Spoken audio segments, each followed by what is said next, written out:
বাংলাদেশ ক্রিকেটে আবারও তৈরি হয়েছে নতুন এক বিতর্ক। লাইভে এসে বিস্ফোরক মন্তব্য করেছেন দেশের তারকা অলরাউন্ডার সাকিব আল হাসান। নিজের লাইভে সাকিব আল হাসান অভিযোগ করেন তামিম ইকবাল বিসিবির সভাপতির চেয়ারে বসেছেন শুধুমাত্র বোর্ডকে ক্ষতিগ্রস্ত করার উদ্দেশ্যে। লাইভ বক্তব্যে তিনি বলেন তামিম বিসিবি সভাপতির চেয়ারে বসেছে শুধু বিসিবিকে ফকির বানাতে।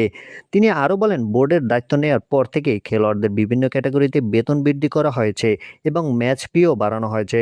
তার দাবি এসব সিদ্ধান্ত বোর্ডের আর্থিক অবস্থার উপর বড় ধরনের চাপ সৃষ্টি করতে পারে। সাকিব প্রশ্ন তুলে বলেন বিসিবি কি এসে মামুর বাড়ির আবদার পেয়েছে। এই মন্তব্যের মাধ্যমে তিনি বোর্ডের আর্থিক ব্যবস্থাপনা নিয়ে সরাসরি সমালোচনা করেন। তার এই বক্তব্য প্রকাশের পর থেকেই ক্রিকেট অঙ্গনে ও সামাজিক যোগাযোগ মাধ্যমে ব্যাপক আলোচনা শুরু হয়েছে। অনেকেই বিষয়টি নিয়ে ভিন্ন ভিন্ন মতামত দিচ্ছেন। কেউ তার বক্তব্যকে সমর্থন করছেন, আবার কেউ এটিকে অযৌক্তিক বলেও মনে করছেন। তবে এই বিষয়ে এখন পর্যন্ত বাংলাদেশ ক্রিকেট বোর্ড বা সংশ্লিষ্ট কোনো পক্ষের আনুষ্ঠানিক প্রতিক্রিয়া পাওয়া যায়নি।